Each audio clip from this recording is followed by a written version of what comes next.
Good morning. I'm wearing the second pair of the earrings and I just wanted to show you what it looks like.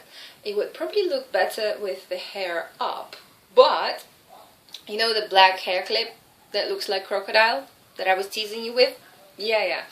That one, it broke yesterday into two pieces, so somebody must have been sending destructive vibes to it for all the pain that it brought. Virtually, of course. Anyway, all the plastic just got old. And that was the clip I found on the beach. So it came and it went. And now I don't have a hair clip anymore that could hold the hair up. So it's down. That explains the whole imbalance between hair down and long earrings. It's supposed to be like this, right? And for the ones of you who have not seen a durian yet, it is durian season in Thailand. The king of the fruit that smells bad to some people. This is what it looks like. And it's extremely sharp, like spikes. You can't hold it in the hand because it will damage it to the point where it bleeds. And have to use like a few layers of towel to lift it. Really hard to open. And the father of the house is the only person around who can actually open durians. He has a durian garden not far from here. This is where we planted the durian trees that you saw in my timeline. And of course these trees are big. And this thing weighs like probably about 4 or 5 kilos. And it's high up on a tree, and if it falls on a person, instant death. It's like a coconut by weight, yeah, but it's got spikes. This is a weapon. And the meat of the durian is really sweet, and if you can get over the smell, like if you taste it once, you get to like the smell. And it's like meat. It's got a lot of calories. You can eat a piece of durian and not be hungry for like three hours. And builders is still around, but guess what? There is no electricity, so they can't do the bzz,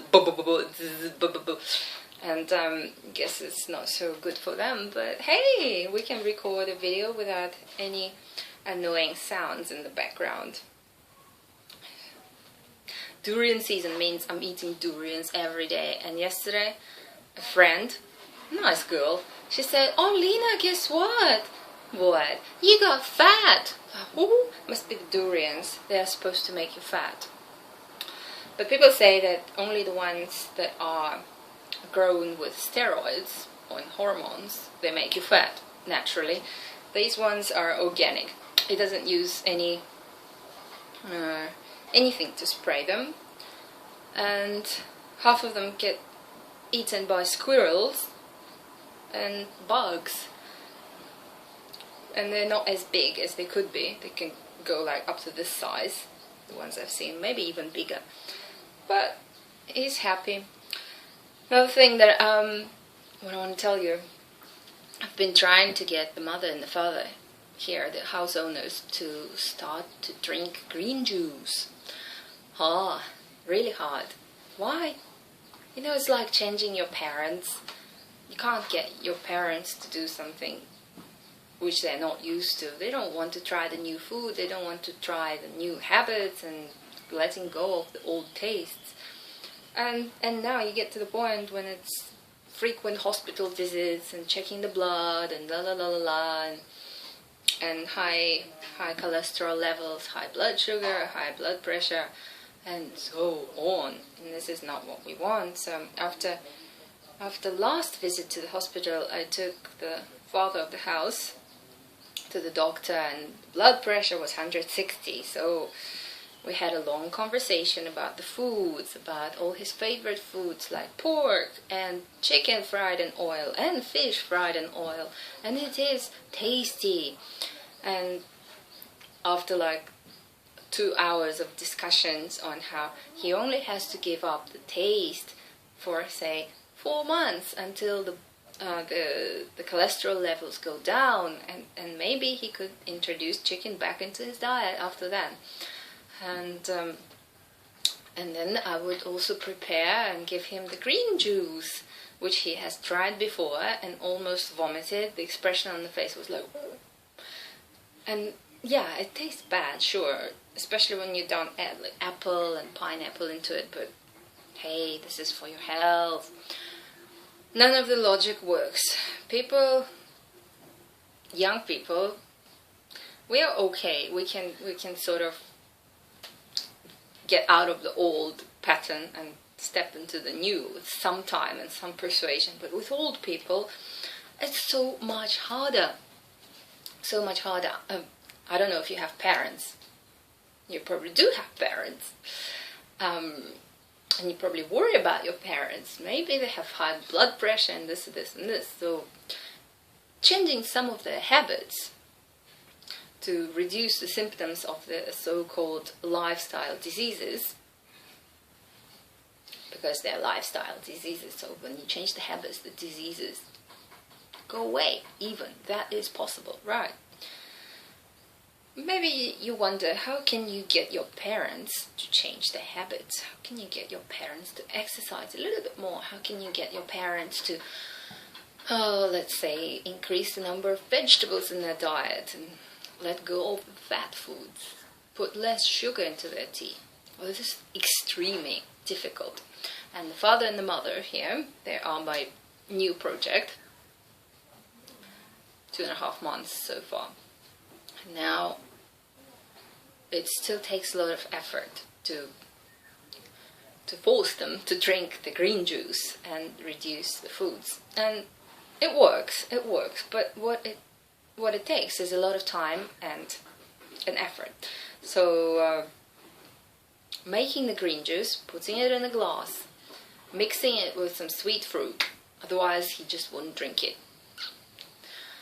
You have to watch them drink it, because if you don't, he will not drink it and she will not drink it. After that, they feel good. They feel good and they like it, the feeling that it gives them. Because it gives energy. This is a lot of vegetables squeezed into the juice, and it's actually good for the body. So the body will naturally like it. But the taste is not something that they're used to. And old people do not like new things. Ow, ow, ow. This is the ultimate torture machine. Would you like to sit on it? Can't even put my hand, like under the weight of the hand, can't even relax the hand, because that's how sharp the spikes are. You gotta see the spikes close up. See? And they're really hard. Where was I going with the father and mother of the house talk? Is that when you want somebody to change, you gotta take them through the steps. You gotta be patient, and you gotta invest and sacrifice time, your time, into preparing something for them, into bringing that juice, making it, bringing it, putting it in a glass, and saying, please drink, this is for your health, and standing there watching until he drinks it to the last drop. And then it works. And wish me luck with the future, how it's going to go. So hopefully he will get into the habit, although that's going to take, like, by the estimate, at least 2 months of everyday follow-ups. Today is the lucky day, because there is no electricity, so the juicer cannot be used. And I'm hungry with, like, got nothing to eat but 2 mangoes and a piece of durian, and this one is for tomorrow.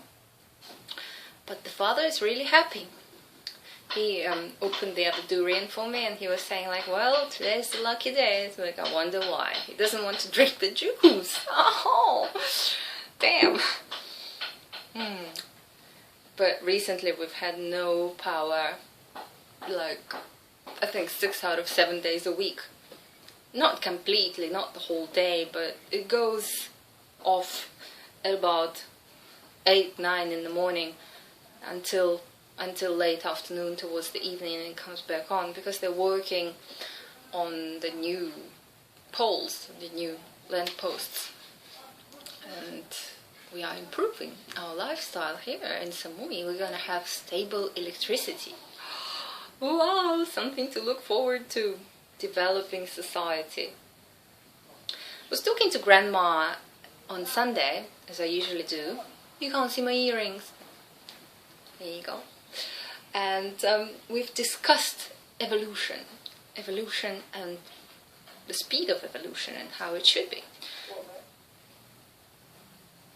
Oh, I think this is the father. Wait a bit. Yes, this was the father, really happy. Came with a huge coconut, but you know, to open a coconut you need to peel off the top. And he was just about to teach me how to do that, so he said, come, I'm going to teach you how to use this huge machete knife. And I guess he doesn't want to open them for me every day, so I should use my own hands and learn how to.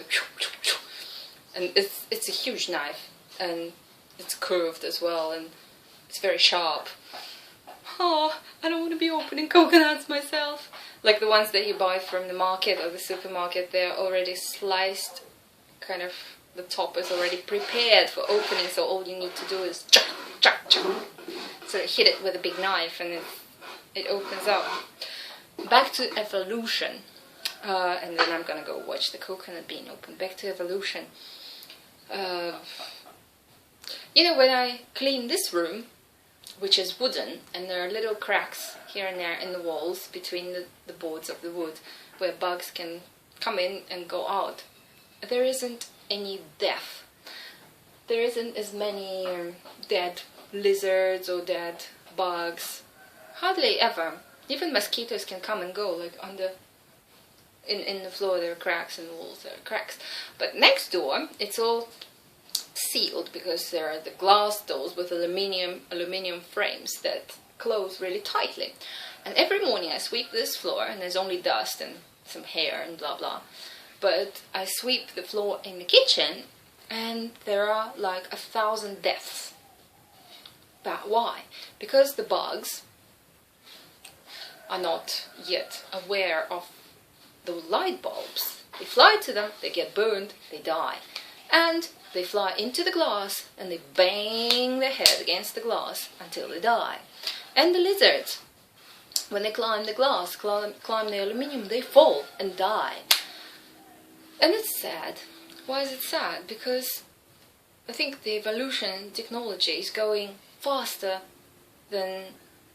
No, the technology is going faster than the evolution itself. When the bugs do not have enough time to evolve to that level where they know that this is glass and that's a light bulb and we should stay away from it. And this is also dangerous for humans, to be too close to the technology. We are not prepared yet. And I'm seriously thinking of decreasing Wi-Fi time. Like, yeah, sure, I need internet at home, but the router is just outside the window, and this is a wooden wall, so the waves and so on, and who knows what it is doing to us. Just turning it off for the night, maybe, if you have a Wi-Fi, and you probably do at home, maybe unplugging the Wi-Fi for the day, unplugging the router, or, it's not router, it's router, isn't it? Well, anyway, you know what I mean. Maybe turning off your tablet, turning off your cell phone so that the waves are not there during the night, at least. And some people, they put their cell phone next to their head when they sleep, like right next to the bed. It's not such a good idea. Technology is a dangerous thing. We see it in nature all the time. Well, I see it in nature here. It brings death. Anything man-made, it results in thousands of deaths every morning. Sure, it is ants, lizards, bugs, worms, whatever, but who's next? We are just bigger, but we are live too, and we are not yet ready for this fast evolving technology. So maybe it's time to slow down when you're trying to invent something. It's good to be in a wooden house where it breathes, where you feel the air, where you feel that a naturally built house is quiet. You don't need an air conditioner, you don't need a fan. It breathes. When in a concrete house with glasses and aluminium frames, it doesn't breathe. Okay, the father's here. Coconut. Thank you for listening. See you tomorrow.